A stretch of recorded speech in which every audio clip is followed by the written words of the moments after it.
Really good to see you. We've got to start with celebrations because that's where we left you last week. A lot of people were kind of, well, not a lot of people, some people were kind of saying that you over-celebrated the victory over Liverpool.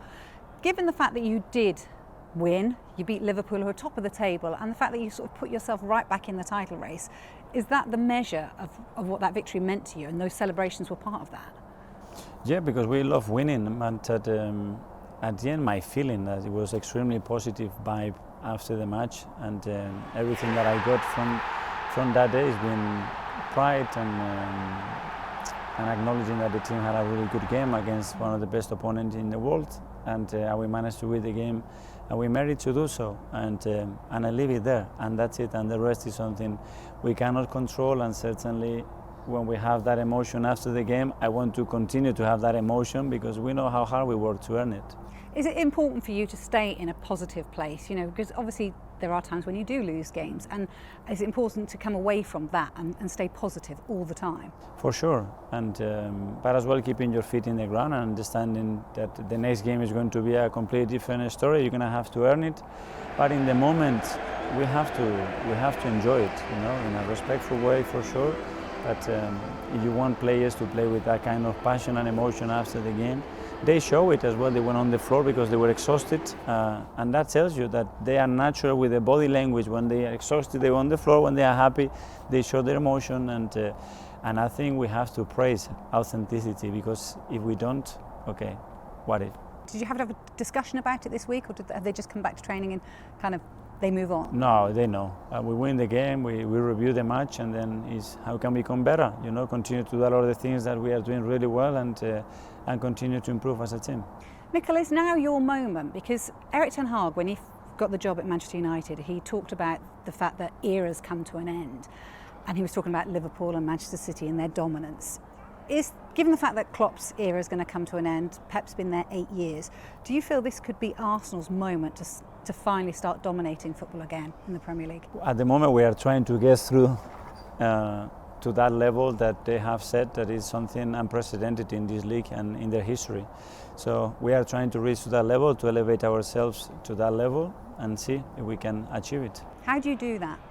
Every single day, you know, having a clear purpose and understanding the difficulty and the challenge which is to play at the level that they do consistently. They've been doing for the last 7-8 years, and we want to be there or better. Gary Neville talks about the fact that you haven't got a sort of killer striker in front of goal, you know, a 20-30 goal per season. Is it possible to win the title without a striker that gives you 20-30 goals? But that's a fact, that we haven't had a player that has scored in the last, I don't know how many years, 25 or 30 goals, but it's what we have, and within that we believe that we can still be very close to that, and we're going to try for sure. Is it something you're going to press for? Is it something that you talk about with Edu and saying this is what we need? You know, we need a Mo Salah, we need an Erling Haaland. Is that what Arsenal needs? That's not a conversation for now. What I discuss with Edu, with my players, is how can we help them more for someone to do that, because before that Martin Odegaard never scored more than 4 goals in his career and scored 15, and Bukayo the same, scored another 15, and Martinez the same. So why don't you think, go on that field and say, I'm going to score 3 goals every game? And if you have that mentality and things out of the box, maybe it's going to happen if you work every day to it.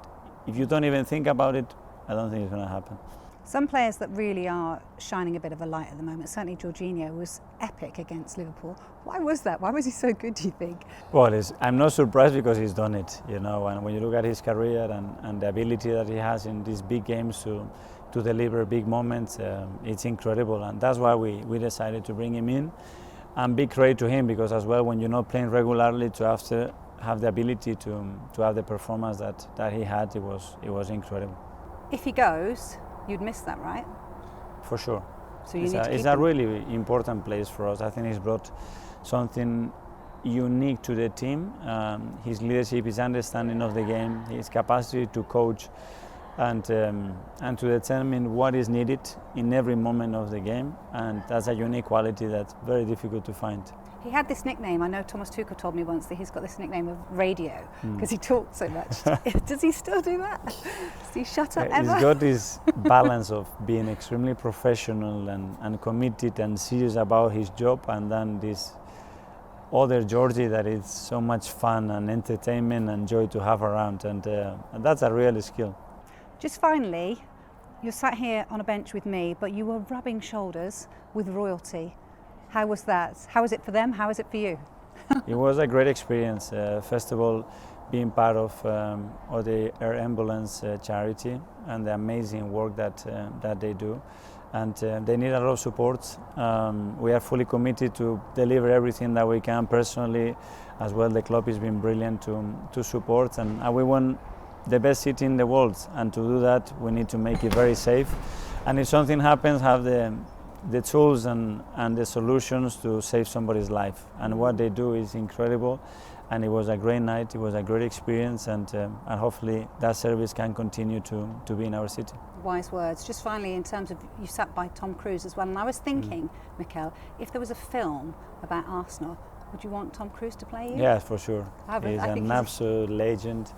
He's got this presence, this aura that it's unique in him, and he's in our memories. And yeah, we would He'd love make a to good do that. Mikel Arteta, wouldn't he? Much better than Mikel Arteta, for sure. Lovely to see you as always. Thank you so much. Thank you. Thank you.